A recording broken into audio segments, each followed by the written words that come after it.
Et bonsoir à toutes et à toutes, bienvenue dans ce nouvel épisode de Taisez-vous. Comme d'habitude, je suis en compagnie de Loïc. Salut. Comment ça va ? Ça va trop bien. On enregistre au mois de mai, il fait beau, on travaille très peu. C'est globalement ma saison préférée. Ouais, la saison des ponts et des jours fériés, incroyable. Oui, c'est super. Aujourd'hui, on a la chance de recevoir Emma Tison. Bonjour Emma. Bonjour. Comment ça va ? Ça va bien. Est-ce que tu es contente de venir dans ce podcast ? Ah ouais, je suis super contente. C'est la première fois que je fais ce genre de choses. D'exercice. Ouais, c'est hyper sympa. Trop bien. Tu fais ta thèse en psychologie et plus spécifiquement en neuropsychologie clinique et sciences cognitives. Juste pour faire l'introduction, tu es à l'Université de Bordeaux et à l'INRIA, qui est du coup un laboratoire en sciences cognitives. C'est ça, c'est plutôt sciences du numérique. Ok. Donc en fait, c'est décliné en différentes équipes au sein de l'INRIA. Donc il y en a, ils vont être plus axés mathématiques, d'autres vraiment informatiques. Et non, moi, l'équipe dans laquelle je suis, c'est l'équipe Bivouac. Ok. En fait, c'est une équipe qui est surtout axée sur la visualisation de données, notamment avec l'utilisation de la réalité virtuelle et de la réalité augmentée. Ok. Trop bien.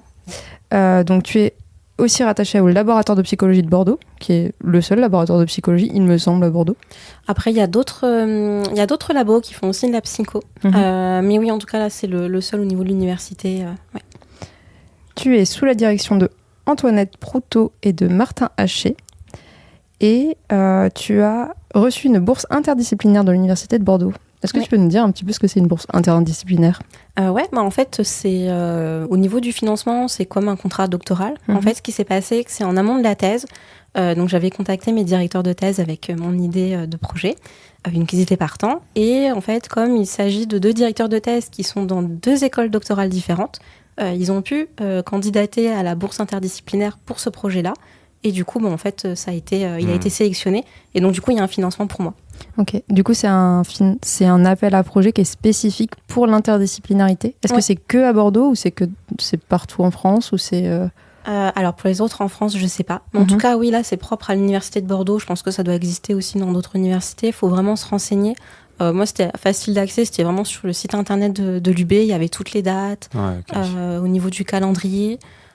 Pour donner un ordre d'idée, les candidatures s'étaient ouvertes jusqu'en février, l'année où on a candidaté pour moi. Et après, j'ai eu les résultats en avril. Donc même avant le concours de l'école doctorale. Ouais. Okay. Tout ce qu'il te fallait, c'était un master pour pouvoir te soumettre au truc. C'est ça. En fait, c'est même pas moi qui ai soumis, c'est mes directeurs de thèse qui ont soumis le projet. Ah oui, d'accord. Et après, eux, ils prennent n'importe qui. Ouais, ok. Ouais. Mais dans le projet, ils avaient dit, il y a déjà une candidate, etc. Et donc, il y avait déjà un peu des infos sur moi aussi. Ok, trop bien. Stylé. Avant de rentrer dans le titre de ta thèse, donc on va laisser un peu de suspense, même si on a déjà drop des mots. Est-ce que tu peux me dire quel parcours tu as fait universitaire et pourquoi tu as eu envie de faire une thèse ? Oui. Alors, j'ai un parcours universitaire un peu chaotique. C'est beaucoup de gens. La moitié des doctorants, je pense. Ouais. C'est ça.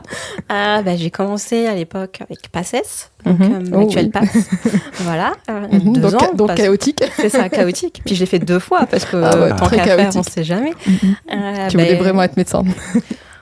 Au final, ça m'a pas réussi. Et bon, au final, ça me va aussi. Je vais partir en psychiatrie. Donc, au final, ça reste quand même assez logique. Et en fait, donc après la deuxième PACES, j'avais candidaté à la fois à la licence de psycho et aussi à la licence MIACH. C'est mathématiques, informatique, appliquées aux sciences humaines et sociales. Et en fait, à Bordeaux, il y a un parcours sciences cognitives. Et à l'époque, j'avais vu sur la plaquette de la licence que je pouvais intégrer un master de neuropsy après. Ok. Donc j'étais là, super, au pire j'ai 2 options pour pouvoir intégrer après le master. Donc j'ai été prise directement dans cette licence-là à MIACH, et en psycho j'étais en attente. Donc du coup je me suis dit, j'aimais bien les maths au lycée, go, au moins je suis sûre de après pouvoir après intégrer le master. Donc j'ai fait cette licence-là. Et c'est arrivé en L3 où j'ai appris qu'en fait, pour avoir le titre de psychologue, il fallait la licence de psycho plus un master. Et donc j'étais là, mince, si j'avais su avant, j'aurais pu faire la passerelle un peu plus tôt. Parce qu'à Bordeaux, il y a une passerelle en tout cas qui était... Alors maintenant, c'est un peu plus compliqué de l'avoir, mais en tout cas qui est possible entre la licence MIACH et la licence de psycho. Donc de passer de la L2 à la L3, ou de ne pas refaire à zéro. De ne pas partir de zéro la licence de psycho. Okay. Exactement. Donc j'étais là, tant pis, je finis ma L3 en MIACH, là je l'y suis, et puis je candidate à la L3 de psycho l'année d'après. Et donc là, j'avais un professeur en sciences cognitives, Monsieur Goudal, je ne sais pas s'il écoute, qui m'a dit tant qu'à faire, tant qu'à perdre une année, pourquoi est-ce que tu ne ferais pas un double cursus avec le master de Sciences Co en même temps ? Ok. Et j'étais là, en fait, c'est pas quelque chose auquel on pense intuitivement comme ça. Est-ce que tu vas pas faire plusieurs cursus en même temps ? Bah non, parce que Après, normalement, le programme, il est censé être fait pour un 100% de temps plein. Mais Du c'est coup, ça. on met combien de temps plein dans un temps plein ? Exactement. Donc après ta première licence, faire la L3 psycho En et même temps le que le M1. master. Ok, ouais. C'est ça. Bah, les programmes de master, ils sont pas non plus. C'est pas un 35 heures en vrai. Moi, je travaillais à côté du master et ça Oui. rentrait, tu vois. Donc c'est possible. Mais en C'est licence, ça. comme c'est le tri en général. Ouais, c'est au c'est la niveau de licence le plus dur, limite. la L3, parce que souvent on finissait à 19h30 Ouais, en c'est psycho. Ouais, c'est ça. Enfer. Mais ouais, c'était assez chaud. Mais du coup, je me suis dit, j'y pensais pas. Et maintenant, du coup, j'y pense. Et je suis en mode, ok, on va tenter. Allez. Et au pire, j'abandonne Sciences Co, c'est pas grave. C'est vraiment psycho que. Ouais. Voilà. Je sais lequel des deux j'ai prioritisé. Enfin, de toute façon, c'est ça qui est important quand on fait un double cursus. C'est si jamais à un moment donné ça va pas, il faut savoir lequel des deux lâcher. Ouais. Et donc, j'ai fait la L3 en parallèle du M1. Après, j'ai eu beaucoup de chance parce que c'est tombé durant l'année Covid. Ah, ok.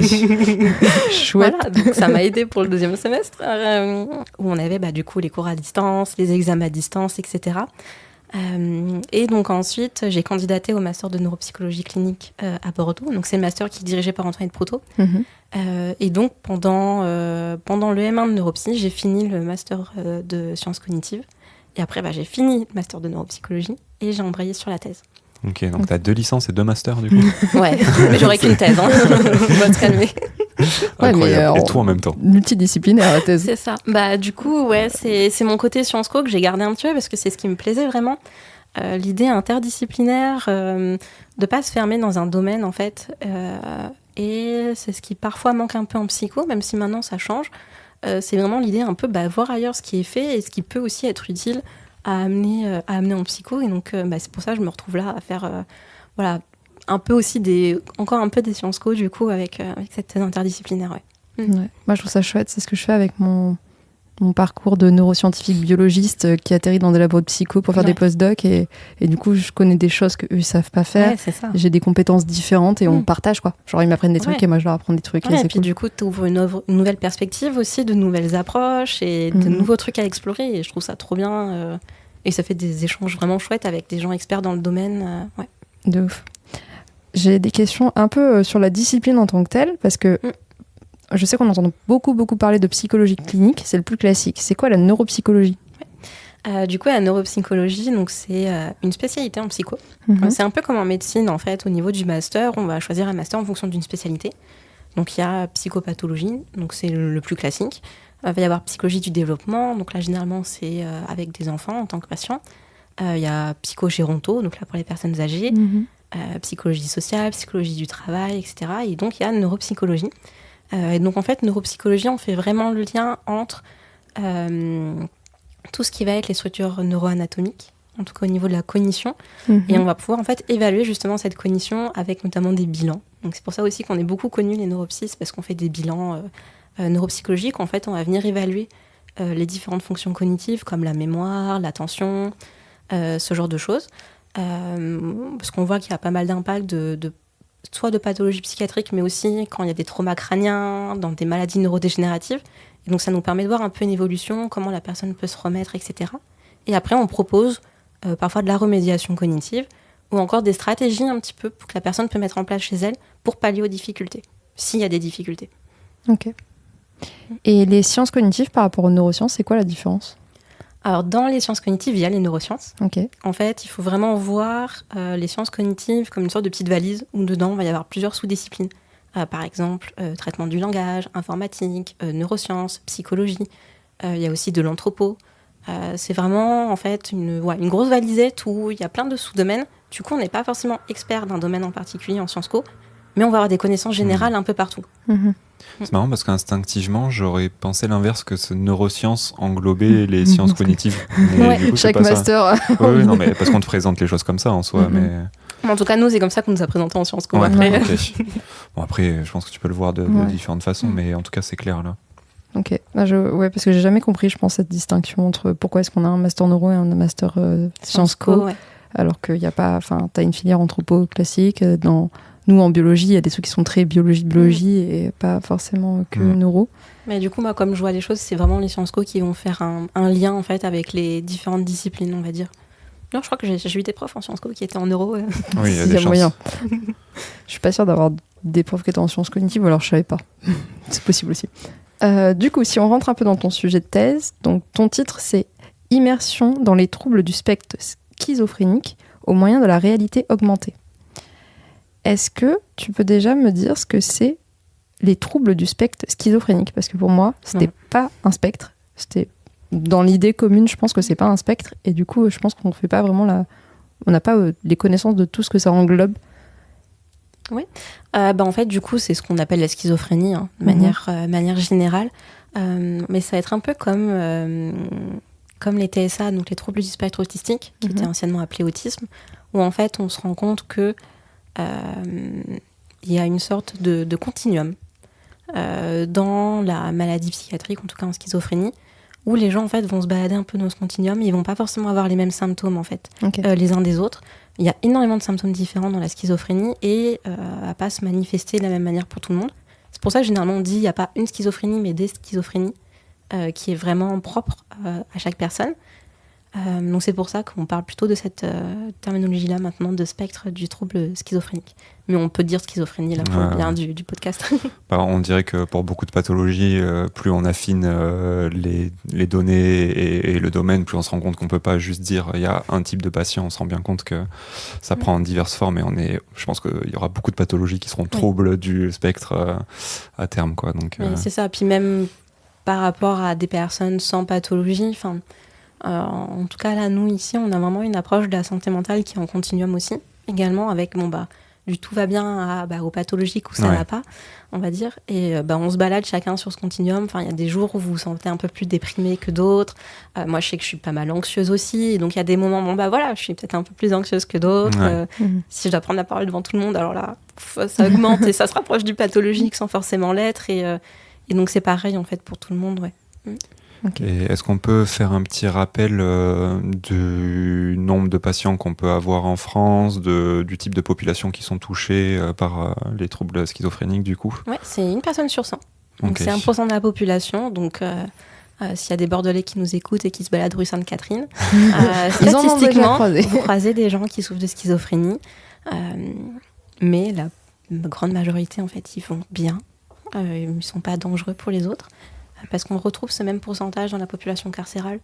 Donc on voit qu'il n'y a pas plus de personnes qui souffrent de schizophrénie dans cette population-là. Ouais, d'accord. La plupart vivent bien. Ok. Et ça touche plus les hommes que les femmes, les personnes âgées que les jeunes Alors généralement ça arrive à la fin de l'âge adulte, au début de l'âge adulte, pardon. Okay. La mort.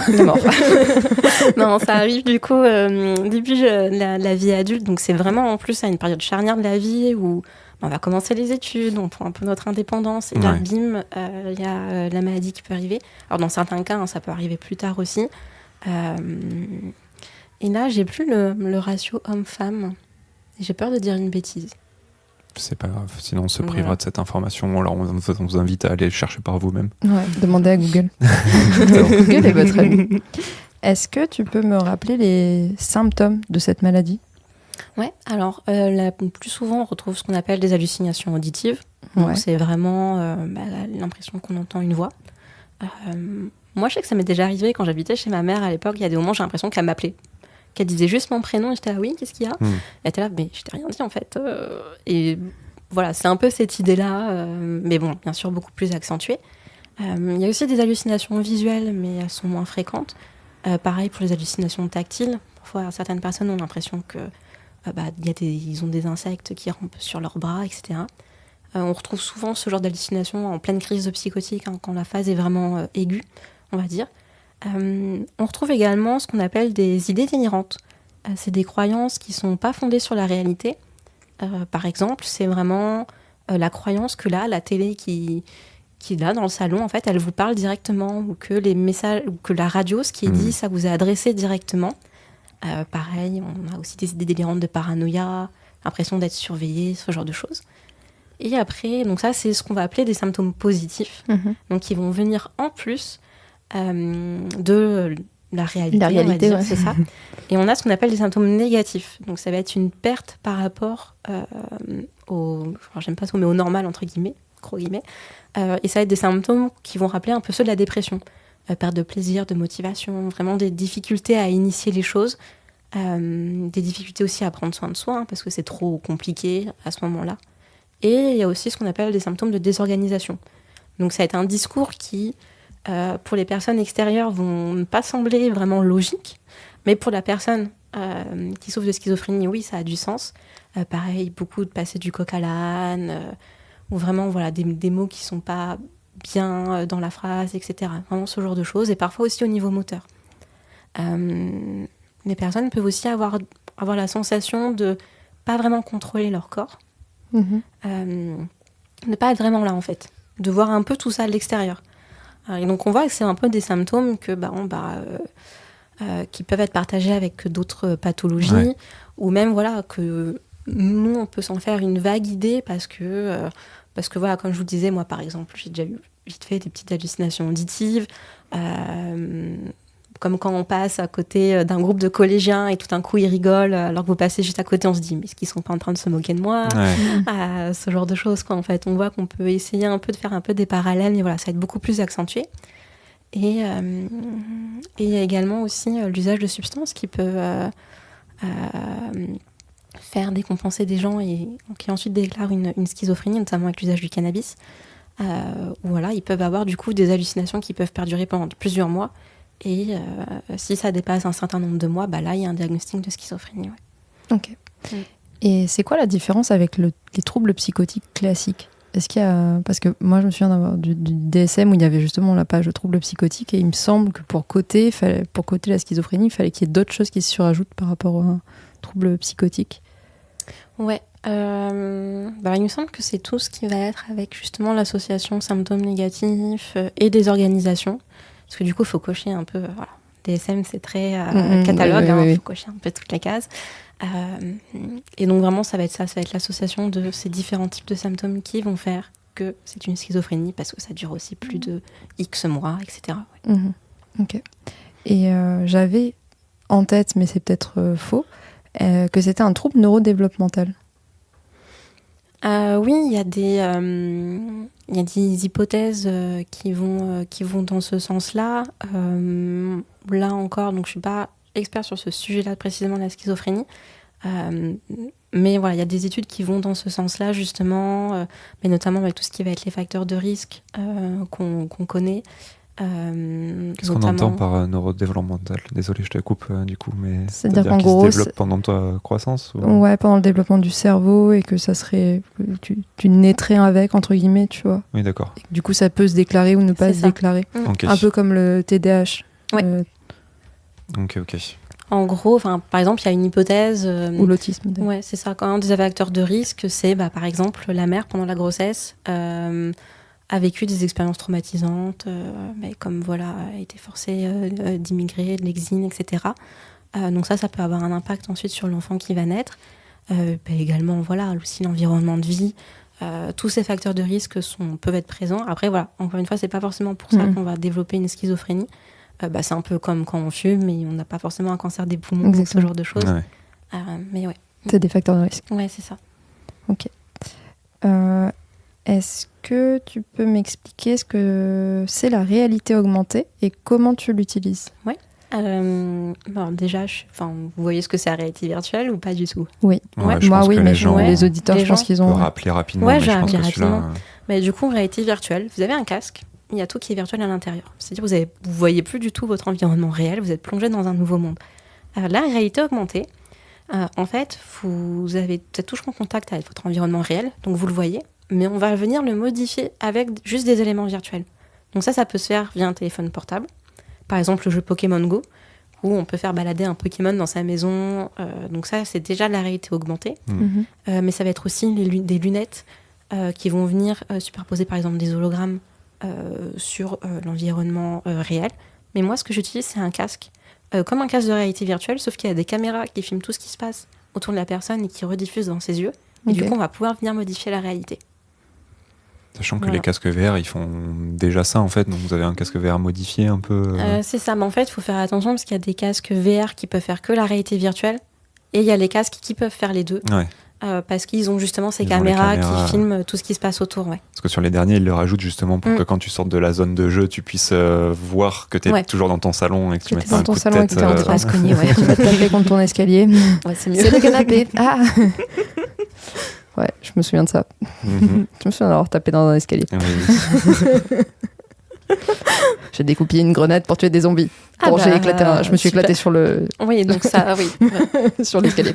Toi, tu vois ce que c'est la VR, c'est bon. Moi, je vois ce que c'est la VR, ouais. Nickel. Et ouais, du coup, on utilise ce genre de technologie. En fait, on va venir simuler les symptômes de la schizophrénie grâce à ça. Et en fait, on va plonger les étudiants en santé dans la vie quotidienne d'une personne qui souffre de schizophrénie. Et donc, du coup, cette réalité augmentée va nous permettre de nous aider pour simuler certaines choses. Ok. Parce que du coup, si on en vient à ton point de départ pour le lancement de ta thèse, c'était l'idée qu'il y aurait une stigmatisation des patients, que ce soit, alors je ne sais pas si c'est le grand public ou le corps médical ou les deux, et que ça serait une partie du problème ou ça potentialise la maladie, ou qu'est-ce qu'on peut en dire de ça ? Grosso modo, en fait, donc il y a une stigmatisation de la maladie, donc ça signifie que, mais par le fait que ces personnes souffrent d'une maladie spécifique, on va avoir des comportements qui vont être discriminants, on va avoir des préjugés sur eux, des stéréotypes, etc. Et donc, on sait que la schizophrénie, c'est la maladie mentale la plus stigmatisée, donc par le grand public, mais également aussi par le corps médical. Alors c'est malgré eux, parce que généralement, on ne devient pas soignant dans l'idée de stigmatiser les gens. Stigmatiser les patients. Mais en plus, ça va pas être le même contenu de stigmatisation. Par exemple, au grand public, ça va être vraiment cette idée que ils sont dangereux, ils sont violents, etc. La peur. C'est ça, ouais. Alors que les professionnels de santé mentale, ça va plutôt être des stéréotypes d'incompétence. De se dire, les personnes, elles peuvent pas réussir à avoir une vie satisfaisante à cause de la maladie, ou elles seraient pas capables d'avoir une famille, de travailler, de passer le permis, etc. Et donc on voit que c'est pas forcément les mêmes préjugés. Et en fait, il y a des études qui ont montré que ces stéréotypes sont déjà présents en fait chez les étudiants, qui sont un peu à cheval entre la population générale et les professionnels de santé mentale. Et donc du coup, c'est pour ça que nous, l'idée, c'est vraiment de créer une sorte d'intervention pour les étudiants avant qu'ils soient professionnels, pour justement un peu travailler avec eux leur représentation de la maladie. Ok. Et ça cible des étudiants qui sont spécifiquement en psychiatrie, par exemple, ou en psycho, ou c'est tous les étudiants, même des gens qui vont se destiner à faire, une thèse en maths, ou des cardiologues, ou peu importe. Alors du coup, en maths, peut-être pas. L'idée, c'est vraiment former en amont les professionnels qui peuvent être en contact avec ce genre de population-là. Donc étudiants en santé de manière générale, donc il y a les psychos, il y a les étudiants en médecine, peu importe la spécialité. Nous, on est aussi en contact avec les étudiants infirmiers, en ergothérapie. Ouais, les paramédicaux et tout ça. Et l'idée serait même d'ouvrir après aux étudiants en social, donc tout ce qui est les travailleurs sociaux, les assistants sociaux, etc. Les éduques et compagnie. Les éduques, ouais. Voilà, l'idée, ce serait vraiment d'élargir au plus possible. Et après, on a vu, parce qu'on a fait quelques pré-tests, on a été en contact aussi de professionnels de santé, ils sont aussi en demande, donc aussi après, ouvrir aux professionnels déjà installés. Oui, parce que j'imagine que les cardiologues ou peu importe la spécialité de médecine ou de paramédical, si tu n'es pas spécialisé dans la pathologie, tu vas avoir un regard un peu population générale sur le. C'est ça, puis on sait que la psychiatrie, c'est pas la spécialité qui vend le plus du rêve en médecine. Non. Pour différentes raisons, mais donc c'est vrai que du coup, forcément, on fait un petit peu l'impasse dessus, et donc puis on est moins en contact aussi avec ce genre de patients-là. Mais pour autant, même si on est cardiologue, ophtalmo, etc., tu peux avoir un patient c'est ça, qui souffre de schizophrénie, qui a des problèmes de cœur. Une personne sur 100, ça fait vite beaucoup de monde, en fait. Oui, c'est ça. Et est-ce qu'on sait, dans la littérature, si c'est spécifique à cette pathologie, la stigmatisation du corps médical ? Est-ce qu'on peut le retrouver dans toutes les pathologies, finalement, ou est-ce qu'on a des données là-dessus ? Oui, il y a des données sur d'autres pathologies. Alors après, voilà, les stéréotypes préjugés ne seront pas les mêmes que pour la schizophrénie. Ce sera moins intense, on va dire. Mais oui, on va retrouver ça sur d'autres. Alors bon, moi je suis moins spécialisée là-dessus, mais par exemple, je sais que Kevin Mark a fait une étude sur justement les enfants TDAH et la représentation justement des psychologues là-dessus. Donc il pourra un peu plus détailler sur cette partie-là.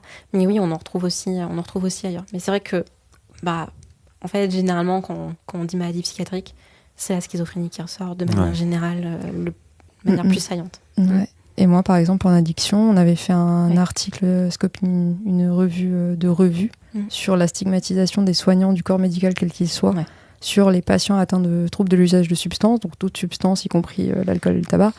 Et la stigmatisation, elle est énorme parce que pour beaucoup de professionnels de santé, c'est pas considéré comme un trouble psychiatrique. Donc déjà, ils les accusent de continuer à consommer. Il faut juste vouloir arrêter. Exactement. On arrête facilement, en fait. Quand on entend ce discours du grand public... On l'entend de professionnels de santé. C'est un peu chiant. Voilà. Et il y avait aussi toute la question de la stigmatisation par les professionnels de santé qui sont en lien avec des troubles somatiques. Parce que si tu viens et que tu as un cancer et que la personne elle continue à fumer ou elle continue à boire, les professionnels de santé, ils sont vraiment plus, pas virulents, mais accusateurs vis-à-vis et stigmatisants au niveau des patients parce qu'ils ont fumé ou qu'ils ont machin. C'est ça. Et puis on retrouve ça aussi pour les maladies psychiatriques. Il y a beaucoup de témoignages de personnes concernées qui racontent être venues aux urgences pour des problèmes somatiques. Et en fait, dès que les soignants ont vu qu'ils avaient fait un séjour en psychiatrie ou que c'était des patients psychiatriques, en fait, ils ont été transférés en psychiatrie. Ouais, on les croit pas, quoi. C'est ça. Et pour certains, ça a eu des conséquences assez importantes parce que, des douleurs qui pouvaient être la présence en fait de tumeurs ou ce genre de choses qui n'étaient pas prises au sérieux. Alors après, c'est pas systématique. Une partie de moi espère que c'est pas à chaque fois. Oui. Mais il y a ces témoignages-là qui existent et donc c'est pour ça que l'idée, c'est pas juste de se renfermer à la psychiatrie, en tout cas au niveau des étudiants qui seraient intéressés par la psychiatrie, mais au moins d'élargir un peu, quoi. Ouais. De toute façon, je pense que c'est assez clair que la formation en médecine, en tout genre, elle n'est pas parfaite et elle a besoin d'être améliorée sur bien des aspects. Et ça paraît d'être un aspect particulièrement important. Donc c'est hyper intéressant. Et du coup, quand tu te lances là-dedans, ton hypothèse, c'est quoi ? C'est que faire ressentir les symptômes à des étudiants, ça va les rendre plus compréhensifs ? Vous êtes parti de quoi exactement ? Ouais, alors du coup, l'intervention... Alors, petit spoiler, pour ceux qui participent à mon étude et qui m'écoutent, arrêtez d'écouter maintenant.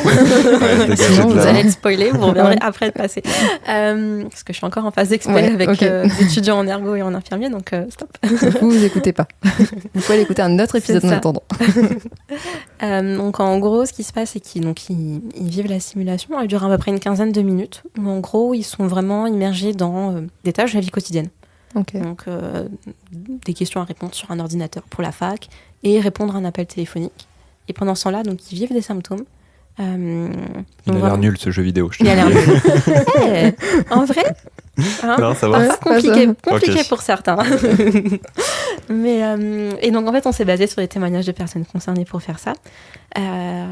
Et ensuite, en fait, il y a un petit moment de débriefing où on va un peu discuter de ce que les étudiants ont ressenti. La simulation, elle se passe en binôme. Ça, j'ai oublié de le préciser. En gros, il y a une personne du binôme qui va être plongée dans la simulation avec le casque et l'autre, en fait, aura une rediffusion directe de ce qui se passe sur un petit écran, mais aussi pourra observer, du coup, les comportements de son collègue et donc voir un peu comment aussi ça l'impacte au niveau comportemental. Et donc, du coup, peut-être faire des liens avec des choses qu'ils ont pu voir en stage ou ce genre de choses.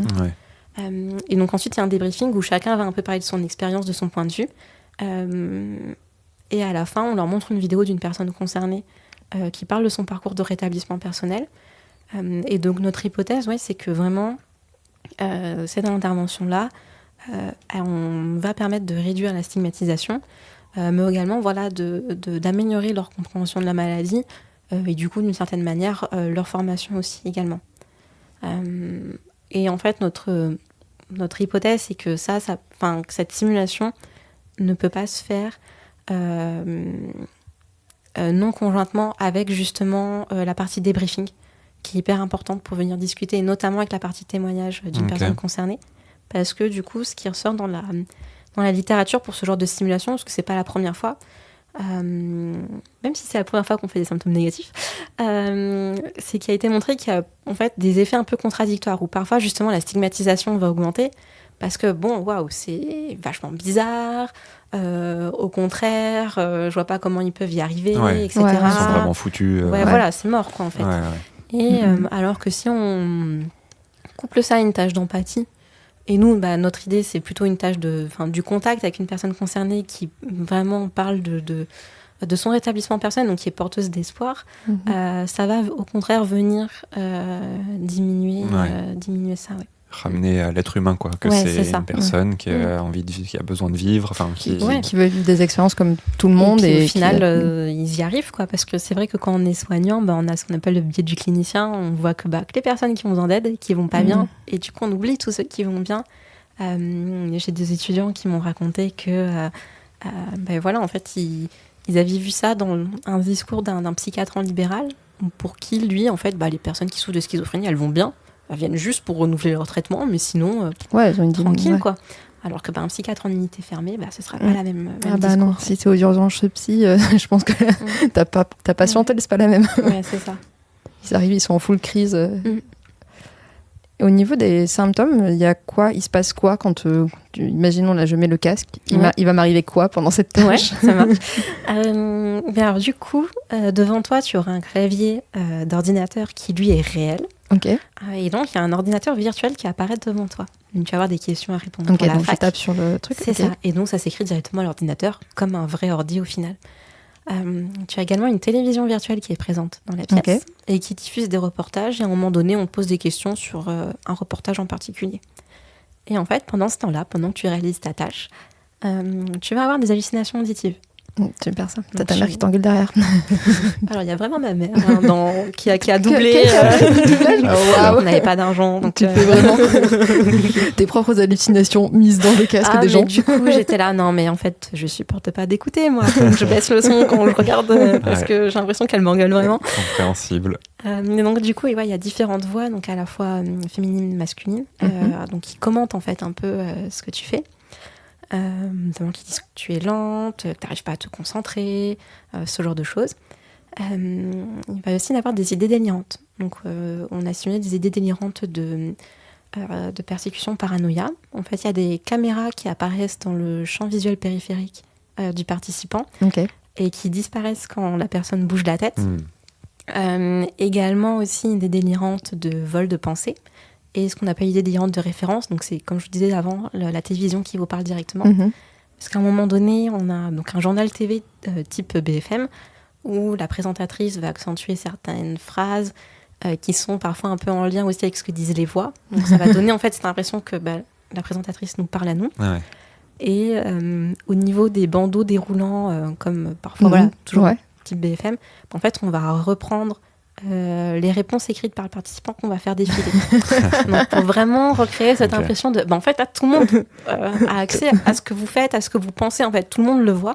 Alors, ça se passe pas comme ça en réalité. Donc, on est obligé de passer un peu par des subterfuges pour essayer de recréer cette sensation-là. Donc, voilà. Donc, ça, c'est pour la première partie. Et du coup, la deuxième partie, tu as un téléphone virtuel qui sonne. Et en fait, c'est ta maman qui t'appelle. Et donc, il faut que tu décroches. Et que tu échanges avec elle au téléphone.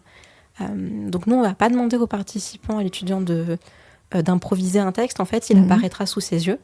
Et ça nous permet en fait de contrôler la vitesse de lecture du participant et de la ralentir. Pour là, vraiment recréer un ralentissement général, à la fois un peu psychique et moteur aussi de la personne. Donc il y a toujours les hallucinations auditives en vitesse 0,25. C'est ça. Mais c'est vraiment hyper lent. Comment ça m'énerverait de dire ça. C'est un peu frustrant. On a envie d'aller un peu plus vite. Allez. Mais parfois c'est un peu compliqué justement aussi d'aller plus vite parce qu'il y a les voix qui arrivent et qui déconcentrent. Et du coup, les hallucinations auditives, elles nous aident aussi à faire passer certaines choses comme non, tu peux pas aller rejoindre ta mère au resto, tu t'es pas lavé depuis 2 jours. Quoi ça a été compliqué de prendre soin de soi. Également dans la pièce est un peu en désordre aussi pour montrer ça a été compliqué aussi de s'en occuper. Également on a les couleurs qui se désaturent, qui deviennent un peu plus grises, un peu plus ternes, progressivement pour vraiment montrer cette perte de plaisir, de motivation. Et à un moment donné, implicitement, on demande à l'étudiant d'aller chercher un livre qui est sur une table. Alors, soit ils captent pas parce qu'avec les bois, ça a été, Ouais. ils Ouais, étaient vraiment chaotique, trop ouais. surchargés, ils n'ont pas réussi à capter. Mais alors, quand ils se lèvent et qu'ils vont chercher le livre recule.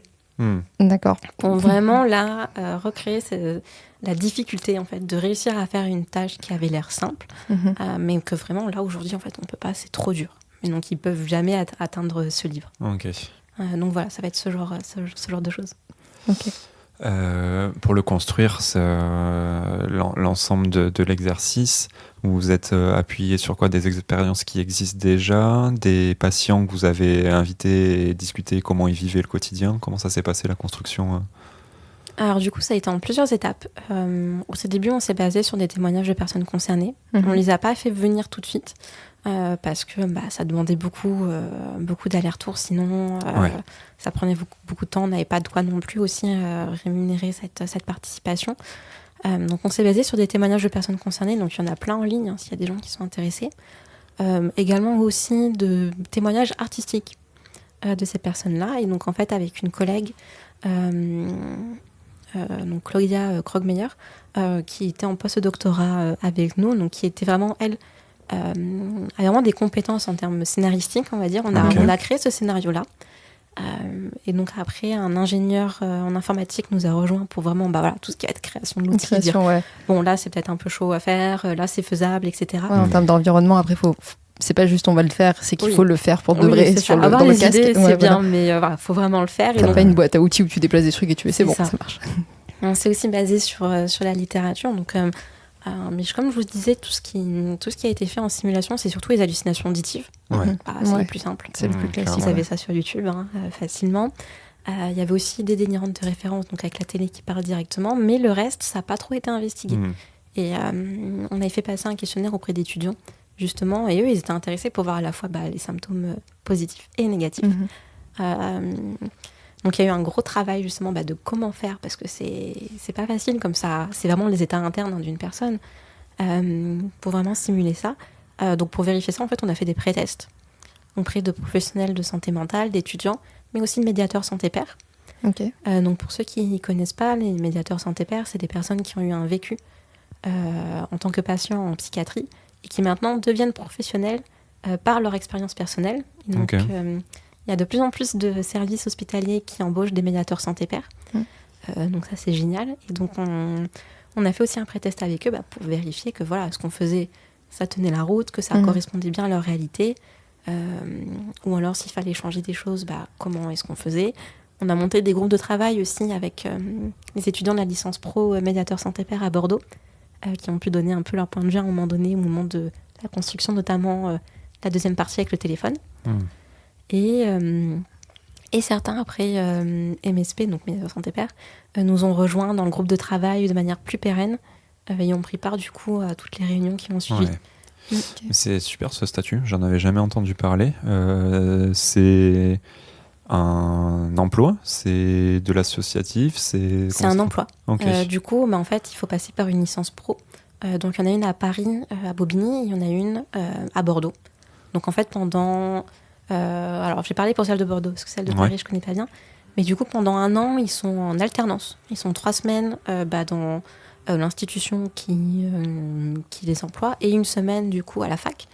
Et à la fin, ils ressortent avec une licence, et du coup, ils peuvent être employés en tant que médiateur santé-pair. Après, on entend beaucoup aussi parler de père aidant. Mais là, du coup, c'est pas au niveau professionnel, on va dire. Alors, après, il peut y avoir des pères aidants professionnels. Mais du coup, un MSP peut être embauché, il peut être aussi en libéral. D'ailleurs, la pérédance, on t'en trouve beaucoup qui animent par exemple des ateliers dans des hôpitaux. En addictologie, ça fait beaucoup par exemple. Même dans des conférences, dans des congrès, tu vas venir des personnes qui ont un vécu et qui témoignent en table ronde de leur expérience, de leur suivi, de comment ça s'est passé. Et en fait, cette expérience-là, ça aide aussi les autres qui sont encore dans la phase de crise pour voir que c'est possible de se rétablir d'une certaine façon, d'avoir une vie normale, de retrouver et d'avoir un peu des tips de comment vivre avec ça. Parce qu'enfin, on se rend compte qu'en fait, ce qui est le plus important, c'est pas forcément le rétablissement biologique, dans le sens la disparition des symptômes, mais ça va être plus le rétablissement personnel. L'idée de, ok, j'ai cette maladie-là, mais c'est quoi mes objectifs? Qu'est-ce que j'aimerais dans la vie? Et ok, réussir à atteindre ces objectifs et vivre une vie satisfaisante, malgré les limites de la maladie. Parce que du coup, on l'a pas évoqué au début quand on discutait un peu de la pathologie.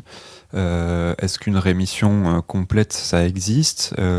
C'est quoi la proportion un peu parmi les patients qui sont remis? Ou est-ce que voilà, c'est vraiment des symptômes que tu auras que de temps en temps et on considère que du coup ta vie est OK? Ça se passe comment? Alors, il peut y avoir la rémission. On parle de 30% de rémission et on pense qu'on sous-estime ce chiffre d'ailleurs. Okay. Donc rémission totale, donc disparition de symptômes avec arrêt de traitement. Après, on peut bien vivre avec les traitements également, mais alors, c'est des traitements lourds. Où parfois les effets secondaires ne valent pas le coup pour certains par rapport au retentissement des symptômes. Ouais, s'ils sont pas très sévères, je suppose que c'est pas vraiment intéressant pour certains. La balance bénéfice est pas forcément du côté du traitement pour certains. Pour d'autres, en plus, ils ont des stratégies qui sont efficaces quand justement il y a un petit pic au niveau de symptômes qui apparaît. D'autres, vivent très bien avec traitement. Là aussi, en fait, ça va être très variable. Ouais, bien sûr. En fonction aussi de l'intensité des symptômes et de quel type de symptômes on a également. Il y en a qui sont plus gênants que d'autres. Donc, on a quand même une bonne proportion après de personnes qui ont un rétablissement dit personnel. Alors après, ça, c'est un mécanisme qui est toujours en continu. C'est-à-dire, on est toujours dans ce processus de rétablissement personnel. Il ne s'arrête jamais parce qu'on évolue, parce qu'il y a des moments, ça va un peu moins bien et du coup, on recule un peu au niveau du rétablissement, mais ça n'empêchera pas après de continuer à avancer, de continuer à atteindre ses objectifs. Ouais. Ok. Et du coup, c'était un petit aparté. Si on revient à ton protocole, est-ce qu'il y a un moment où vous avez envisagé de faire de la réalité virtuelle, du coup, et vous avez préféré l'augmenter, ou vous êtes parti dès le départ sur la réalité augmentée? Alors du coup, en fait, ce projet, il est né durant mon master de sciences cognitives, vraiment. En fait, on avait un projet à faire pour le master, donc un projet de groupe, et moi, j'avais envie de le continuer après, donc en thèse. Et donc, on était parti sur réalité augmentée dès le début, pour plusieurs raisons. Déjà parce que une des définitions de la schizophrénie, c'est la distorsion de la réalité. Et donc, ce qui est bien avec la réalité augmentée, c'est qu'ils sont dans la réalité et qu'on va venir un peu distordre justement avec les éléments virtuels. Également aussi, il y a moins de cybersickness avec la réalité augmentée, donc c'est vraiment le mal du simulateur. Donc parfois certaines personnes, quand elles sont plongées dans un monde complètement virtuel, il y a des nausées, mal des transports, c'est ça, c'est vraiment l'équivalent. Et donc on évite beaucoup plus avec la réalité augmentée, donc il y a ça aussi. Donc c'est vraiment pour ces principales raisons qu'on est parti sur ça. Ok.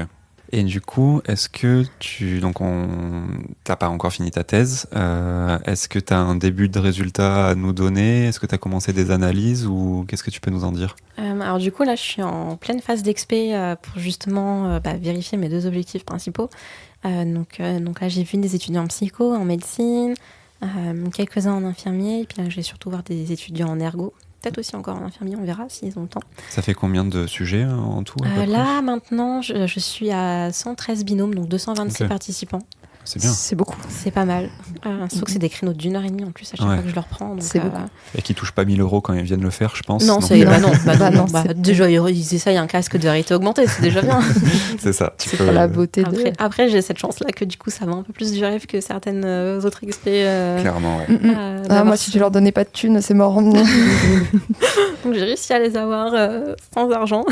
Je dis pas que j'ai pas envoyé beaucoup de mails, mais... bien sûr. T'as spam toutes les listes de la fac. Moi, le premier, j'étais venu à l'INRIA pour participer à une étude où on jouait à un jeu vidéo avec de l'ECG, de l'EEG. EEG, ouais. Les BCI, donc c'était super. J'y suis allé gratuitement sans problème. C'est ça donne envie. Il jouait avec son cerveau, il faisait un pingouin qui glisse, c'est ça? Ouais, c'est ça. On n'aurait pas joué à quel c'est, Mais donc ça fait pas mal de monde. Donc là, il m'en manque encore un petit peu parce qu'on avait fait une analyse de puissance en amont pour voir à peu près combien de participants il nous faudrait. C'est bien ça. Pensez à faire ça dans toutes les disciplines, merci. Oui, mais en psycho, ici, on est très... méthodo. On est bien formé en méthodostat, en tout cas. Donc c'est pour ça. Donc j'ai vu qu'il me fallait au moins 122 binômes. Donc j'y suis presque encore 9. Ok, parfait. Donc du coup, alors j'ai un petit peu regardé. En fait, on va avoir plusieurs analyses. On va avoir à la fois du quali et du quanti. Donc au niveau qualitatif, ça va être analyse thématique. Parce qu'en fait, le débriefing où on échange est enregistré. Donc je vous dis pas le temps que ça me prend les retranscriptions. Oui. Heureusement, il y a des technos qui existent maintenant qui permettent un peu d'aider. Mais grosso modo, là, ce qui ressort, c'est que les étudiants, ils aiment beaucoup ça. Déjà parce que c'est ludique, mais aussi ils rapportent qu'ils comprennent beaucoup mieux les symptômes, que ça rajoute un peu du concret à la théorie. Donc là, je parle de toute formation confondue, que ce soit médecine ou psycho, parce qu'il n'y a pas assez de concret dans la formation, et que ok, on nous dit ok, très bien, ils ont des idées délirantes, des hallucinations, mais grosso modo, ça veut dire quoi ? Et donc là, ça leur permet vraiment de se rendre compte de ce que c'est, de vraiment aussi mettre des émotions du coup sur ces symptômes-là, et de voir les répercussions que ça peut avoir. Parce qu'on se dit, ok, ils entendent une voix, mais en vrai, c'est peut-être facile à gérer. Et en fait, ils se rendent compte que impossible de se concentrer. Ouais. La voix, elle la ferme pas et c'est ça, on peut pas mettre spam. C'est ça. Tu peux pas l'enlever. Et parfois, il dit des trucs pas sympas en plus. Et donc, ils se rendent compte vraiment comment ça peut impacter. Ils sont là, du coup, aussi, on peut voir comment nous s'adapter. Qu'est-ce qu'on peut mettre en place. Donc, ça les fait aussi un peu réfléchir sur ça, et c'est hyper intéressant. Beaucoup ont dit que ça augmentait leur empathie de manière subjective, en tout cas. Et que ils réclament beaucoup aussi que ça a ouvert à d'autres pathologies psychiatriques. Pour vraiment, mais en tout cas, ça les a vraiment aidés à comprendre ça. Et la vidéo également leur permet de se rendre compte en fait que oui, en fait là, la personne qu'on voit dans la vidéo, oui, c'est une personne normale en fait, qu'on pourrait croiser dans la rue, et on se douterait pas que il y a quelque chose qui va pas, entre guillemets. Qu'elle est en train de gérer les trucs autour d'elle que toi tu captes pas. Et qu'en fait, elle a l'air très bien, cette personne, et de ce qu'elle dit, ça va très bien aussi. Donc c'est cool aussi de voir des gens qui vont bien, au final, parce que, encore une fois, c'est pas forcément ceux-là qu'on voit quand on est soignant. Et après, donc au niveau quanti, j'ai vite fait regarder, mais c'est pas bien, faut pas le faire avant la fin du texte. Bon disclaimer, on ne fait pas du cherry picking. Faut pas le faire, mais bon, j'ai des étudiantes qui font leur mémoire dessus, donc bon, il a fallu un petit peu regarder avant. Tu fais des analyses préliminaires, tu dis études pilotes. Oui, c'est ça, c'est le résultat préliminaire, ils disent que voilà. Mais on a des choses qui sont intéressantes, notamment, en fait, on fait une évaluation avant et après débriefing. Pour le bien-être des participants, on n'a pas de baseline en amont de la simulation, parce que sinon ça allait durer hyper longtemps. Et en fait, on voit du coup que y a un vrai impact du débriefing après sur notamment les croyances au rétablissement personnel, sur les stéréotypes d'incompétence. Et également, il y a une différence au sein même du binôme, là où en fait la personne a le casque, arrive plus à s'identifier à la personne qu'elle incarne, on va dire, que l'observateur. C'est le même questionnaire que tu leur fais passer avant et après la tâche, du coup donc du coup, je ne fais pas passer avant la simulation, malheureusement. Je fais passer après, et après le débriefing. Mais juste certaines variables. Il y a d'autres variables où il n'y avait pas d'intérêt, comme l'immersion. Bon, ils n'ont pas été plus immergés que ça dans le débriefing. Donc ouais. Voilà, quelques petits résultats sympas, mais j'ai pas encore trop creusé, justement. Ok. Eh bon courage, déjà, merci. pour tout ça. On espère que tu vas atteindre ton nombre de sujets. Bon, ça a l'air bien parti. Oui, je pense que ça devrait aller. Ça, c'est trop cool, déjà. Est-ce que tu as pensé à enregistrer, je sais pas si vous le faites, à enregistrer avec des caméras ce qui se passe dans la pièce quand il y a le binôme qui se le fait avec, je sais pas, une sous-population, etc., pour pouvoir le diffuser un peu plus largement ou illustrer ce que tu dis quand tu vas faire, je sais pas, de la vulgarisation scientifique ou des congrès ou peu importe? Alors du coup, quand je fais des congrès, je peux faire des versions démo. Donc j'ai le casque avec moi. En fait, ce qui est vachement bien avec ce genre de dispositif, c'est qu'il est portable assez facilement. En soi, j'ai juste besoin du casque et du clavier pour faire la tâche, mais j'ai besoin de rien d'autre, grosso modo, puisque l'application en fait est déjà dans le casque. Donc j'ai pas besoin d'ordinateur ou de tour de contrôle. Donc j'ai ça, mais j'ai aussi une vidéo en fait où on a enregistré, donc pas avec des participants, mais où on a testé nous. Et en fait, on voit ce qui se passe dans le casque. Et du coup, la personne peut aussi regarder une vidéo de ça, ouais. Ok, trop cool. Je pense qu'on a fait un bon tour de ta thèse, à moins que tu aies des choses à rajouter sur le protocole, les résultats ou... Ou des notions qu'on aurait oubliées, qu'on a passées vite? Non, je pense Parce que sinon, on va te demander est-ce que tu sais un peu ce qui t'attend pour la suite, vu que t'as pas fini ta thèse, donc je sais que c'est pas une question facile. C'est la pire des questions, normalement. Déjà, concentre-toi sur ce que t'as à faire. Trigger warning, si vous êtes en pleine thèse, n'écoutez pas. Est-ce que t'as des envies déjà, des projets particuliers, ou est-ce que tu verras un peu sur le moment Juste revenir vite fait sur un petit point concernant la thèse. Un petit truc que j'ajouterais, c'est vraiment si vous pouvez essayer de faire un maximum de recherche participative avec les personnes concernées, ou en tout cas, les personnes qui seront concernées aussi par votre recherche. Donc là, je parle pas forcément que des personnes qui souffrent de schizophrénie, mais principalement elles, mais aussi les étudiants.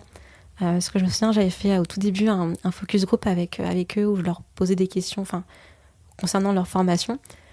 Et ce qui m'avait marqué, c'était vraiment ce retour d'une étudiante qui disait en fait, juste merci de nous avoir donné un endroit où on pouvait donner notre avis et nous demander notre avis sur notre propre formation, parce qu'on ne nous demande jamais en fait. Et bon, alors maintenant, je sais que ça vient un petit peu à la mode, la recherche participative, donc c'est cool, mais voilà, essayer un peu d'en faire le plus possible, parce que déjà, humainement, c'est trop bien, mais aussi d'un point de vue recherche, c'est vachement riche. C'est sûr. Et ça ouvre plein de possibilités, plein d'idées que nous, on n'aurait pas eues sans les personnes concernées, notamment. Donc, c'était la petite parenthèse. Et sinon, pour après la thèse, alors du coup, l'idée, c'est que j'ai pas envie que ce projet prenne la poussière s'arrête dans une armoire, ce qui peut être le risque. Et en fait, j'aimerais le continuer. Et pour ça, le meilleur moyen que j'ai trouvé, c'est d'intégrer un incubateur à start-up. Pour ensuite, après, créer ma start-up en lien avec ce projet-là, continuer de le développer, l'améliorer. Et du coup, pourquoi pas écouter la demande des étudiants et d'ouvrir à d'autres pathologies psychiatriques. Donc en fait, après ma soutenance de thèse, je vais rentrer dans l'INRIA Startup Studio, donc qui est un incubateur à start-up où pendant un an, si ma candidature est acceptée, je serai suivie, formée du coup au monde de l'entrepreneuriat, parce que ça n'a rien à voir. Ça n'a rien à voir avec ce qu'on fait, ça c'est clair. C'est sûr que t'as beau avoir 2 licences, 2 masters, c'est pas là que t'as appris comment on gère une entreprise, je pense. Donc, et ça, c'est propre à l'INRIA, ils ont leur propre oui, mais il y a l'UB aussi. Ouais, c'est ça, il y a l'UB, l'Université de Bordeaux aussi qui a ça, et je pense que de manière générale, plus ou moins toutes les universités doivent avoir ce genre de dispositif. Et c'est sous candidature, tu fais un dossier. C'est ça, tu fais un dossier pour un peu justifier ça, et en fait, après, du coup, si c'est validé, en tout cas à l'INRIA, pour l'UB, je sais pas les modalités ensuite, mais ils peuvent rémunérer jusqu'à 2 personnes. Donc ça peut être 2 porteurs de projet ou un porteur de projet et une personne ressource. Donc là, l'idée, ce serait par exemple un ingénieur en informatique, en plus de moi-même. Et donc pendant un an, on est accompagné et à la fin, on crée ou pas la start-up. Donc c'est sans obligation de créer la start-up si au final, pour X ou Y raison, ça va pas. Et donc oui, en échange, ils ont 5% au niveau des actions qui après... D'accord. Et en termes de rémunération, c'est l'équivalent d'un contrat doctoral C'est mieux payé. C'est mieux payé, ok, super. J'ai pas le chiffre exact, mais je sais que c'est mieux payé. Déjà, c'est cool. Pas le... non, mieux payé. Ça dépend de ton type de financement. Si tu fais des cours à côté, ça va mieux. Mais si t'es en thèse de chiffres, t'es un peu mieux payé, mais sinon, t'es pas le droit tu restes pas le droit du pétrole. Même la recherche, on sait très bien que la recherche, ça reste médiocre. Non. C'est précaire un petit peu, Mais trop bien, en tout cas, comme projet. C'est la première fois qu'on a quelqu'un qui veut se lancer là-dedans. Et du coup, l'idée, c'est quoi? C'est qu'après, tu voudrais le vendre à des... Si tu crées ta start-up, le but, c'est qu'après, tu vendes cette formation aux universités pour qu'elles puissent le diffuser dans les programmes de cours. Ouais, par exemple, l'idée que j'ai un petit peu... Bon, là, c'est un peu été bisounours. Je risque de me casser les dents l'année prochaine, en voyant que... Quand c'est la réalité. C'est ça. L'idée, ce serait de proposer ça donc, sous forme de formation. Donc... avec soit du coup soit former des gens à l'intervention et du coup on leur donne accès à l'application et en plus du coup on forme une personne pour pouvoir dispenser ça en cours ou alors d'envoyer des formateurs directement sur place donc dans les universités différentes institutions de formation, un genre de TP ouais c'est ça comme ils ont ou les enseignements dirigés. Ça peut très bien se faire. Comme la simulation ne dure pas longtemps, ça peut être un étudiant qui est plongé dans la simulation et tout le reste qui observe, entre guillemets, et ensuite après échanger, discuter, et puis changer de rôle quand ça va être une autre simulation, par exemple. Après, l'idée, aussi, lorsqu'on a fait les pré-tests, on a eu beaucoup de retours de professionnels de santé qui étaient là, mais pourquoi vous le faites qu'aux étudiants, en fait nous aussi, on veut ce genre de choses. Donc l'idée serait aussi peut-être de proposer ça également en formation continue. En formation continue. Et pas forcément qu'aux professionnels auxquels on pense en premier lieu, parce que je me souviens que pendant les pré-tests, j'avais fait tester ça à des secrétaires médicales et qui ont trouvé ça génial. Mais en fait, c'est les personnes qui sont en première ligne. C'est exactement ça. C'est le premier contact des patients. C'était là, mais en fait, je comprends beaucoup mieux pourquoi telle personne réagissait comme ça, pourquoi en fait, il m'écoutait pas forcément à ce moment-là. Et donc, ça peut être aussi hyper intéressant. Et on a des médiateurs santé-pairs nous ont aussi dit que ça pourrait être intéressant au niveau des familles également. Ouais, c'est clair. C'est sûr. Donc, pour mieux comprendre les symptômes de la personne que tu connais, ton fils, ta fille. Peut-être pas, pourquoi pas contacter l'UNAFAM pour voir ce qui peut être fait avec eux, ou différentes associations aussi qui sont intéressées là-dedans. Ok, trop bien. D'un point de vue pratique, c'est un détail, c'est juste c'est pour ma propre curiosité. C'est sur un casque modifié que vous bossez, ou c'est potentiellement vous pourriez le faire acheter à des gens où il faut que ce soit chez vous que ça se passe Non, là ce qu'on a c'est un casque MetaQuest 3. Okay. Donc il n'y a aucun souci. C'est pas une appli craquée, c'est une appli normale que tu peux installer. C'est une appli normale, tout à fait. Donc s'ils ont déjà les casques, on leur propose que l'application, mais s'ils n'ont pas les casques, on peut proposer justement une sorte de location, une vente de casques en plus, et on s'occupe de l'installer nous de notre côté. Ouais, c'est sûr. Mais bon, c'est vrai que ça facilite, ça ouvre plus de perspectives, disons, l'idée de ce soit pas un casque spécifique. Alors je m'avance un peu pour l'ingénieur en informatique. Peut-être qu'il va écouter qu'à là, mais non, mais n'importe quoi. Il se démerde, ce sera sans problème. Oui, c'est clair. C'est lui qui dev, de toute façon. Ok, trop bien. Écoute, on te souhaite plein de réussites. Merci, c'est sympa. C'est un super projet. De toute façon, moi, je suis fan des recherches de l'INRIA, donc oui. donc trop cool. C'est les maths, mais version cool. Ouais, c'est ça. C'est l'informatique. T'as le Labri, désolé le Labri, qui est les maths. Puis c'est des lieux d'éducation où le jeu vidéo n'est pas méprisé aussi. Et ça c'est relativement rare, donc ça fait du bien également. C'est vraiment la frontière entre informatique, jeux vidéo, interface cerveau-machine, neurosciences, et du coup il y a tout un ensemble de trucs un peu cool robotique. C'est vraiment le côté un peu magique des maths. C'est un peu la caverne d'Ali Baba, on voit plein des petits prototypes qui restent des autres XP, et tu te dis à quoi ça pouvait servir. T'as des bras comme ça. C'est ça, Trop bien. Trop cool. Moi j'avais une petite dernière question, si on revient un peu sur la pathologie et les patients. C'est quoi le parcours de santé classique pour un patient, dans le sens où si on sent qu'on n'est pas bien ou qu'on peut correspondre à certains des symptômes ou qu'on a un ami, comment ça se passe? Parce qu'autant pour plein de pathologies, je vais juste voir mon généraliste, mais là j'imagine pas faire ça, donc comment ça se passe? Eh bien si, on peut. Okay. On peut très bien aller voir son généraliste qui lui après va nous rediriger vers un médecin spécialiste, donc souvent un psychiatre. Alors, ça fait un peu peur d'aller voir un psy, que ce soit psychologue ou psychiatre. Même si depuis le Covid, ça va mieux. Une bonne chose que ça nous a apporté.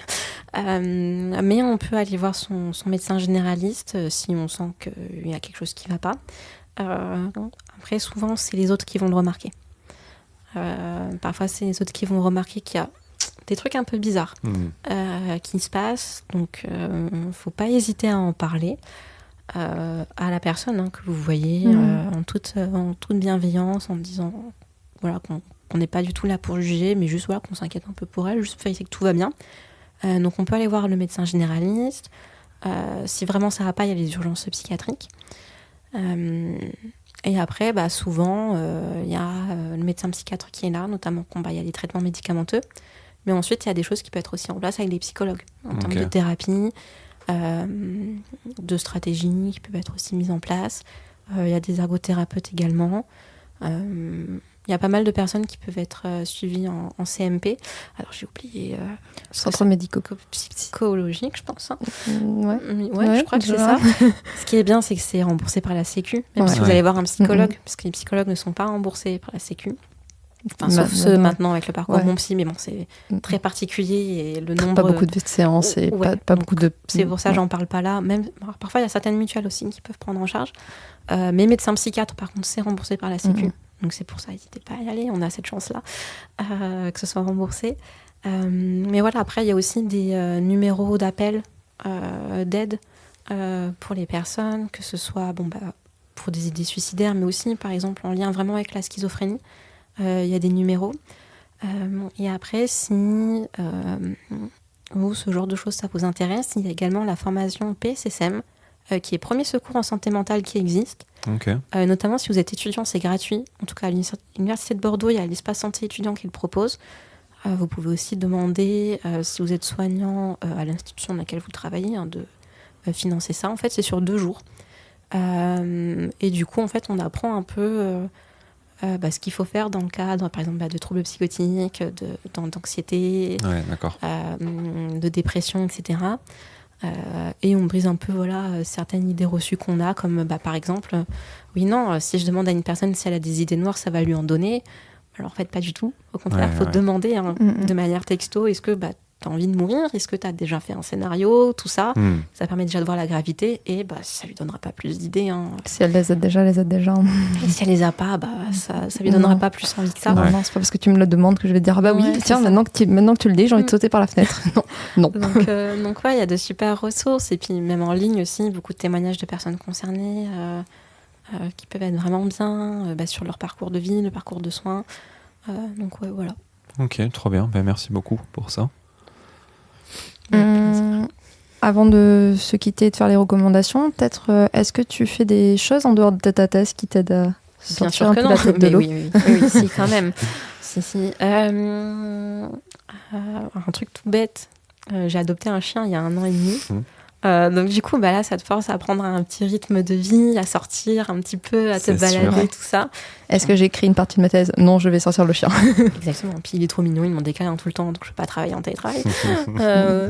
Donc non, il y a ça. Il y a peu, j'ai pris un abonnement ciné aussi pour un peu, forcer un peu à sortir au ciné avec mon copain qui est aussi dans des études très demandeuses. Donc en fait, on voyait qu'on faisait plus grand chose. On était là, non, mais allez, là, ça va nous forcer un peu à sortir et tout. Stratégie. Ouais. Puis ce qui est bien, c'est que ce soit à l'INRIA ou à Labo de Psycho, il y a une super bonne ambiance entre doctorants. Donc il y a pas mal de petites choses aussi qui sont faites, les verres du doctorant, les sorties, etc. Tout ça. Hors boulot, où on parle complètement d'autre chose. Là, il y a peu, j'ai découvert l'univers de jeux de cartes Magic, que je ne connaissais pas. Big up à ceux d'INRIA, s'ils écoutent. J'en avais quand j'étais petite, des cartes. Ça a l'air d'être un univers bien dense. Il y a des choses à... C'est pas si facile que ça. Il y a des choses à découvrir, je pense. Mais après... alors, je lis un peu moins depuis les études. Avant, j'étais une grosse lectrice et maintenant... tu lis des articles scientifiques et la flemme après de lire. Ouais, c'est ça. Même problème. C'est ça, donc un peu chiant pour ça, mais ça reviendra après. Sinon, pas mal de jeux vidéo, j'avoue. Ouais, normal. T'es dans la bonne filière. Je suis dans la bonne filière, voilà, c'est ça. Donc bon. T'as fait Clair Obscur? Oui, c'était une de mes recommandations. Pardon, mais c'est pas grave, j'en ai une autre. Pas de souci. En plus, t'allais faire la même? Mais non, je l'ai recommandé dans l'épisode précédent déjà. Ok, c'est bon. J'ai changé alors. Mais on peut spammer. On peut spammer Clair Obscur. Ouais. Cocorico, quoi.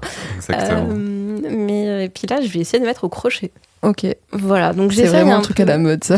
Ouais, c'est ça. Donc j'essaye un peu de me prendre des temps parce que si je me prends pas de temps, je vais être crevée. J'ai pas envie de finir en burn-out non plus. Donc si je peux ne pas travailler le week-end, je le fais. Bon. Ouais, la réalité des choses fait que parfois c'est pas tout le temps le cas. Mais voilà, il y a des moments où j'essaye de vraiment pas bosser, de voir ma famille, les amis, faire les petits trucs à côté. Ouais, de t'imposer un peu pas des horaires, mais d'être sûr d'avoir des temps de pause. Ouais, c'est ça, c'est hyper important, qu'on soit en thèse ou pas, d'avoir des moments où c'est bon, on peut souffler, quoi. Et ça arrive souvent en thèse que tu te fasses déborder parce que t'as ton cerveau qui tourne à 1000, t'es tout le temps en train de te dire « Ah oui, mais j'ai pas pensé à faire ça, faut que je fasse ça. » Tel machin, tel truc, tel bidule, tel... Je vais le faire maintenant, j'ai 5 minutes. Non, mais non, il est 23h, t'as pas 5 minutes. Non, voilà, ça sert à rien. Donc ouais. Ok. Trop bien. Mais on va clôturer cet épisode tranquillement. Avant ça, on se fait des petites recommandations culturelles pour passer le temps. Ouais. Tu veux commencer, Laura? Non, parce que j'ai pas réfléchi. Donc, tu vas commencer, Emma. Alors, moi, j'en ai plusieurs. Du coup, vas-y. Tu as le droit. Donc, du coup, Expédition 33, du coup. Donc, du coup, côté jeux vidéo, donc Expédition 33, Clair Obscur, vraiment trop bien. Jeu français, Cocorico, c'est génial. Les musiques sont trop bien, les graphismes sont trop bien, l'histoire est trop bien. Peut-être jeu de l'année, on espère. Ouais. Probablement. Voilà, moi j'ai pleuré au bout de 5 minutes dans ce jeu avec le prologue. Voilà. Le prologue, j'ai pleuré. Le prologue, il m'a mis dans le mal. Mais c'est très très beau, franchement, il est super. Puis même qu'on n'est pas fort pour les combats, ce qui est mon cas, salut. Ouais, je le mettrai en mode facile, je l'ai pas fait encore, mais je le mettrai en mode facile. Il y a le mode facile et après on voit qu'on s'améliore. Donc c'est cool de voir aussi sa progression. Sa progression dans le jeu, et puis il est vraiment beau, et puis je trouve qu'il parle de choses aussi vraiment hyper intéressantes. Bon, je vais pas trop rentrer dans le détail pour éviter de spoiler, mais je trouve qu'il... On peut dire le deuil déjà, qui est quand même le deuil qui est vraiment très majeur. Présent, et qui est vraiment bien amené, je trouve, et tous les personnages sont très touchants. Donc vraiment le jeu, dès que je l'ai vu, en fait, une démo sur YouTube, j'étais en mode... Bon, bah ok, on va l'acheter, on va y jouer maintenant, en fait, il a l'air trop bien et vraiment génial. Et sinon, d'un point de vue jeu vidéo, il y en a un autre qui s'appelle Hellblade, Senua's Sacrifice. Je ne savais pas si j'allais le recommander ou pas, du coup, bien joué. Évidemment, tu y as pensé avant moi. Et puis en plus, c'est un peu en lien avec mon sujet, parce que le personnage qu'on incarne, donc Senua, elle souffre de psychose. Et donc en fait il y a des hallucinations auditives et visuelles pendant le jeu. Donc la psychose est pas du tout au centre du jeu, parce que son objectif c'est d'aller libérer son fiancé des enfers nordiques. Donc c'est pas du tout ça qui est au premier plan. Mais voilà, elle souffre de psychose, et puis ça a été fait avec des personnes concernées, avec des psychiatres, et donc c'est vraiment très bien. Puis il y a le numéro 2 qui est sorti il y a pas longtemps. Bon, alors moi j'ai pas fini le premier parce que j'étais bloquée sur un combat, mais je vais y retourner maintenant que je me suis améliorée avec Clair Obscur. Mais il était vraiment bien. Je suis moins fan du 2 pour le coup, je le recommanderais moins. Mais en fait, je trouve que le 1 est tellement une expérience aboutie et qui fait ce qu'elle a envie de faire. Il n'y a pas des ambitions démesurées, ça vise pas à être GTA 6 le jeu, quoi.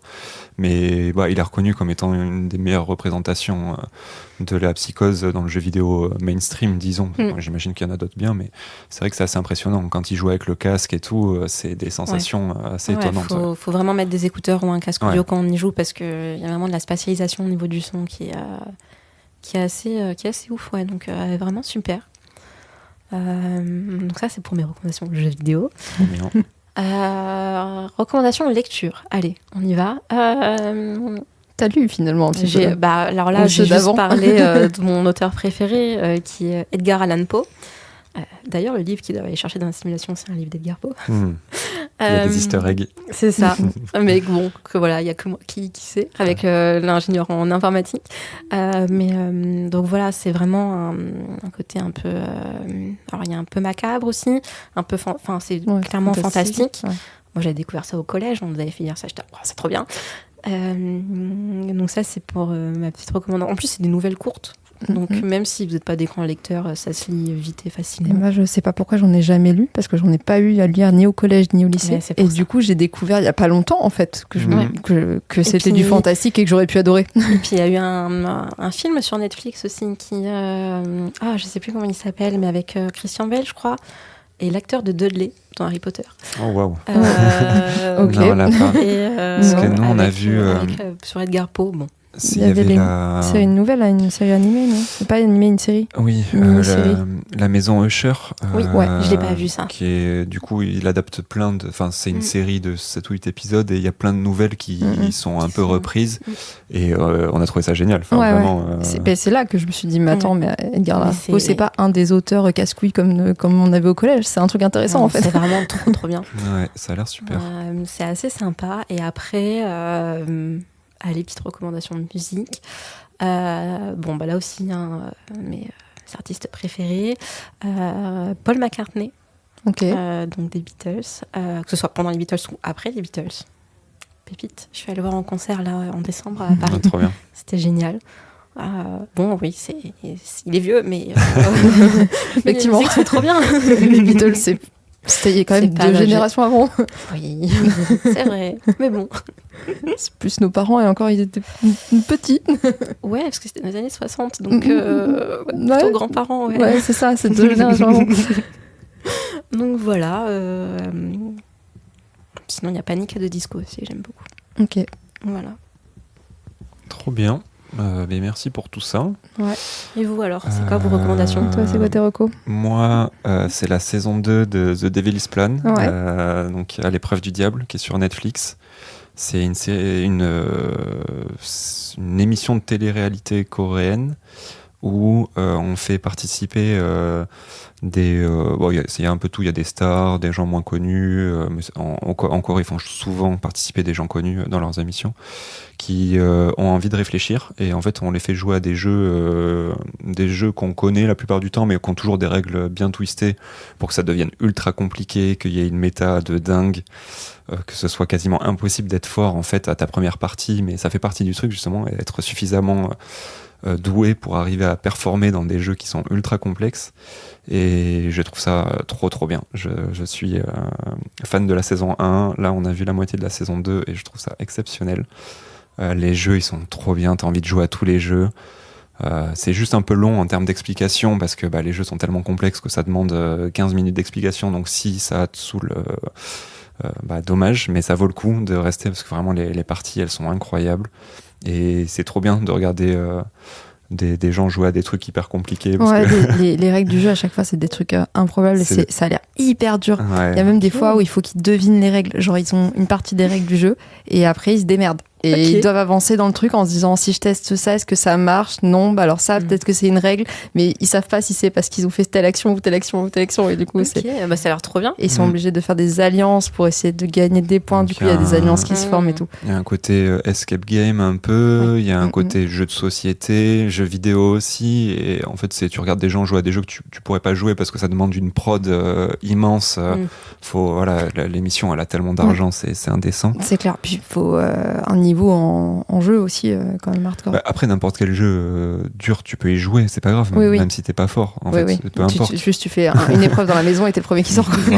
Pour moi, c'est pas le propos, quoi. Juste t'es la première personne qui sort, c'est pas grave. C'était bien de participer au moins. C'était sympa. Et pas tant, parce que il y a aussi une question d'alliance, d'être ami avec les bonnes personnes au bon moment. Limite, ça me fait un peu penser à Koh-Lanta, quoi, en fait. Mais... Dans l'idée des alliances, il y a de ça. Dans la réalisation, c'est beaucoup moins ça. Oui. Et puis c'est moins romancé, je dirais.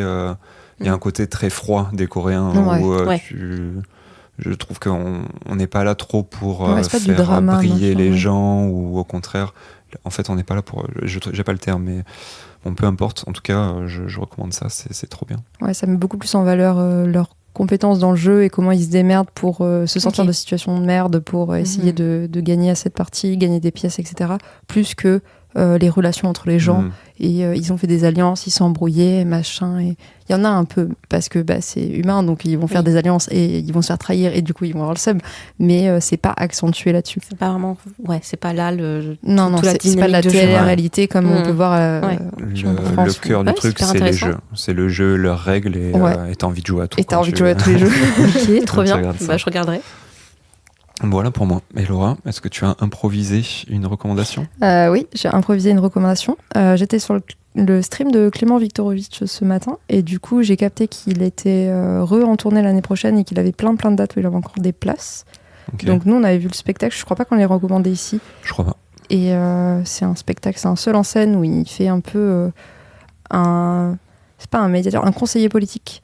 Un conseiller en communication. Ouais, un conseiller en communication pour fictif. Voilà, un conseiller en communication. Okay. Un président fictif qui n'est pas si fictif parce que tu associes très vite à un président fictif qu'on a pour de vrai. Effectivement. Voilà. Depuis longtemps et que voilà. Tu vois quel président. Voilà. Et ben du coup, c'est un peu le conseiller en communication qui a tourné la veste et qui dit c'est un connard et qui explique tout ce qu'il a fait pour le faire arriver là. Ok. Toutes la rhétorique, comment est-ce qu'il utilise la rhétorique, comment est-ce qu'il utilise la communication justement pour se faire élire. Et du coup, il est en tournée dans toute la France ? Ouais. Il est aussi en tournée en Belgique, je crois. Enfin, il a des dates en Belgique, et sûrement en Suisse, parce que c'est francophone, donc il va faire un peu les pays autour. Et voilà. Donc ça, c'était un super spectacle qu'on avait vu et à recommander. Super.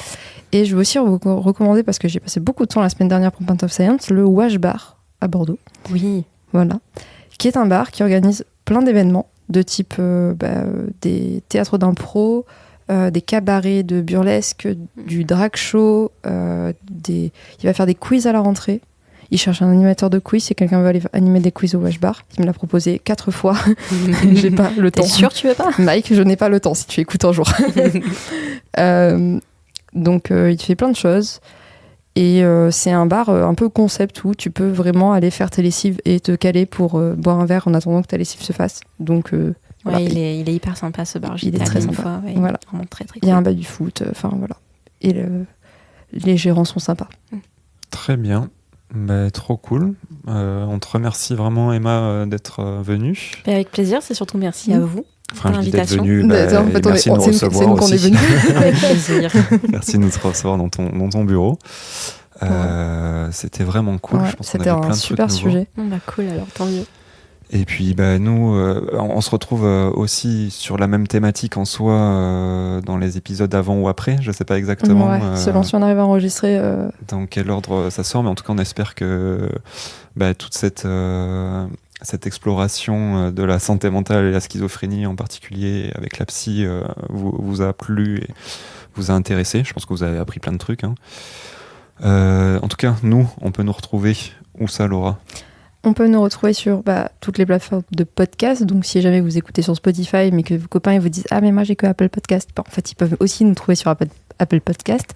Et j'ai du mal à articuler comme d'habitude. C'est pas grave, ça Voilà. fait 1h23, on te pardonne. On peut aussi nous retrouver sur Instagram. On a une page Instagram où on met des clips des épisodes pour faire un peu de la promotion et pour parler un peu. On fait aussi... C'est aussi là qu'on diffuse un peu les news, quand est-ce qu'on enregistre, quand est-ce qu'on va sortir, des choses un peu autres. Et moi, je fais un peu de vulgarisation scientifique annexe sur ce truc-là, où je repartage des trucs que j'aime bien. On peut aussi nous retrouver sur TikTok, que je suis en train d'alimenter, il est quasiment à jour, et sur YouTube. Trop bien. Et YouTube, c'est la seule plateforme où c'est classé par playlist. Donc, si vous voulez écouter que des épisodes de neurosciences, vous avez une playlist de neurosciences, œnologie, droit, ce que vous voulez. Donc, ça permet de faire des tunnels pour ceux qui aiment bien faire des tunnels sur des épisodes. Moi, je veux faire que la linguistique. Et ben voilà, c'est parti. Voilà. Et où est-ce qu'on peut nous retrouver d'autres ? C'est tout. Si sur Patreon, pardon, je me fais regarder avec un regard noir. On a un Patreon, du coup, si jamais vous avez...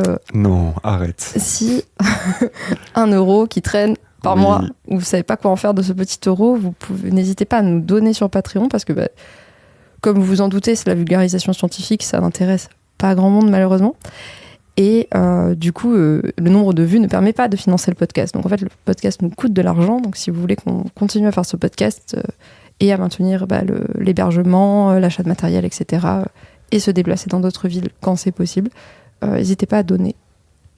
Voilà. C'est pas moi qui le dis, pour une fois. Ouais, c'est vrai. D'habitude, Théa qui est là, oui, l'argent. Bon, trop bien. On espère que cet épisode vous a plu. Encore merci, Emma. Et puis, nous, on se retrouve dans un nouvel épisode. Ouais, Salut. à bientôt. Au revoir.